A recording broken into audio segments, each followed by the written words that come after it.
ವೃಶ್ಚಿಕ ರಾಶಿಯವರಿಗೆ ಪ್ರಾರಂಭದ ಕಾಲಗಳು ನಿಮಗೆ ತುಂಬ ಚೆನ್ನಾಗಿದ್ದಾವೆ. ಅಲ್ಲಿ ಬುಧಾದಿತ್ಯ ಯೋಗ ಏನಿದೆ ಅದು ಬುಧೇನ ನಿಪುಣಂ ಧೀಕೇರಿತೆ ಸೌಖ್ಯಾನ್ವಿತಂ ಅನ್ನೋ ಹಾಗೆ ನಿಮ್ಮ ವಿದ್ಯಾಭ್ಯಾಸದಲ್ಲಿ, ನಿಮ್ಮ ಹಣಕಾಸಿನ ನಾವು ಯಾವುದನ್ನು ಫೈನಾನ್ಷಿಯಲ್ ಸ್ಟೇಟಸ್ ಅಂತೀವಲ್ಲ, ಅಲ್ಲಿ ಕುಟುಂಬದ ವಿಚಾರದಲ್ಲಾಗಿರಬಹುದು ತುಂಬ ಚೆನ್ನಾಗಿದೆ.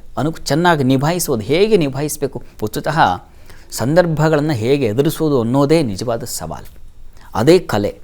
ಹೀಗಾಗಿ ಅದು ತುಂಬ ಚೆನ್ನಾಗಿರ್ತದೆ. ತೃತೀಯದ ಶನೈಶ್ಚರ ಧೃತಿಯನ್ನು, ಧೈರ್ಯವನ್ನು ತಂದು ಕೊಡ್ತಾನೆ. ಒಂದು ಕಡೆ ಧೈರ್ಯ ಇದೆ, ಬೌದ್ಧಿಕ ಶಕ್ತಿಯೂ ಇದೆ. ವೃಶ್ಚಿಕ ರಾಶಿಯವರಿಗೆ ಪಂಚಮದ ಗುರು ಬುದ್ಧಿಸ್ಥಾನೇ ಶುಭಯುತೆ ತೀವ್ರ ಬುದ್ಧಿಂ ನಿರ್ದಿಶೇತ್ ಅಂತ. ಹೀಗಾಗಿ ಇನ್ನೊಬ್ಬರ ಮನಸ್ಸನ್ನು ಅರಿಯುವ ಪರೇಂಗಿತಜ್ಞೋ ಮೇಧಾವಿ ಅಂತ ಏನು, ಅದು ಖಂಡಿತ ನಿಮಗೆ ಅನ್ವಯ ಆಗುತ್ತೆ. ಇನ್ನೊಬ್ಬರ ಮನಸ್ಸನ್ನು ಸರಳವಾಗಿ ಮತ್ತು ಸ್ಪಷ್ಟವಾಗಿ ಅರ್ಥ ಮಾಡಿಕೊಂಡು ನಡೆಯುವಂಥ ಛಾತಿ ಶಕ್ತಿಯನ್ನು ತಂದು ಕೊಡ್ತಾರೆ. ವಿದ್ಯಾರ್ಥಿಗಳಿಗೆ ತುಂಬ ಚೆನ್ನಾಗಿದೆ. ನಿಮ್ಮ ನಿಮ್ಮ ಬೌದ್ಧಿಕ ಕೌಶಲ್ಯಕ್ಕೆ ಇನ್ನೂ ಮಾರು ಹೋಗ್ತಾರೆ ಅಂಥ ಸಾಧ್ಯತೆಯನ್ನು ಸೂಚಿಸ್ತಾ ಇದೆ. ಆತ ಕರ್ಮಾಧಿಪತಿ ರವಿ.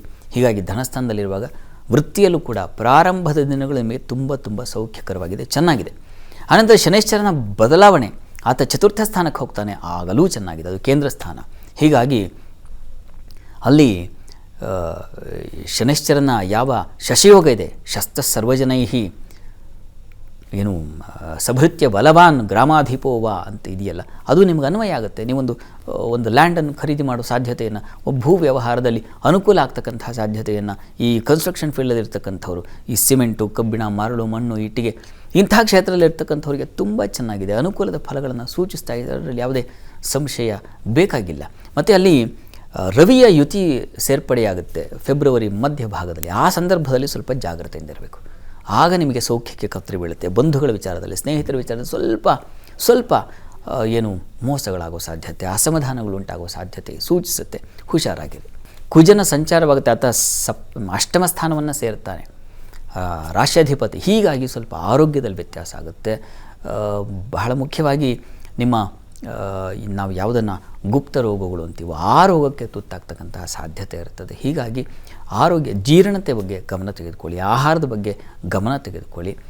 ಚೆನ್ನಾಗಿದ್ದಾನೆ, ಆಹಾರದ ಅಧಿಪತಿ ತುಂಬ ಚೆನ್ನಾಗಿದ್ದಾನೆ. ಆದರೆ ನಮ್ಮ ಅತಿಯಾದ ಆಸೆ ಇರ್ತದೆ, ಇಷ್ಟಾದರೆ ಅಷ್ಟು ಅನ್ನುವಂಥ ಆಸೆ ಇದೆಯಲ್ಲ, ತಿನ್ನುವ ಆಸೆ ಹತ್ತು ಬಿಟ್ಟರೆ ಅದು ಶರೀರವನ್ನು, ಸ್ವಾಸ್ಥ್ಯವನ್ನು ಹಾಳು ಮಾಡುತ್ತೆ.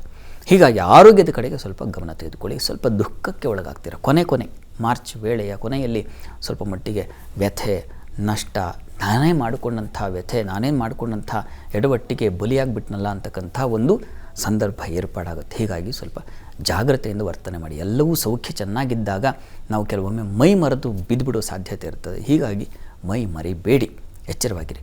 ಪ್ರಾರ್ಥನೆಗೆ ನೀವು ಸುಬ್ರಹ್ಮಣ್ಯನ ಪ್ರಾರ್ಥನೆ, ನಾಗ ಪ್ರಾರ್ಥನೆ ಮಾಡ್ಕೊಳ್ಳೋದ್ರಿಂದ ಚಿತ್ತ ಚಾಂಚಲ್ಯವಾಗೋದಿಲ್ಲ, ಬೀಳೋದಿಲ್ಲ. ಹೀಗಾಗಿ ಸುಬ್ರಹ್ಮಣ್ಯನ ಪ್ರಾರ್ಥನೆ ಪ್ರತಿ ದಿವಸ ಮಾಡಿ. ಸಂತೋಷ.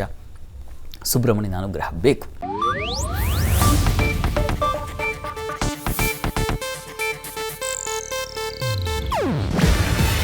ಇದು ಏಷ್ಯಾನೆಟ್ ನ್ಯೂಸ್ ನೆಟ್ವರ್ಕ್ ಪ್ರಸ್ತುತಿ. ನೀವು ನೋಡ್ತಿದ್ದೀರಾ ಏಷ್ಯಾನೆಟ್ ಸುವರ್ಣ ನ್ಯೂಸ್.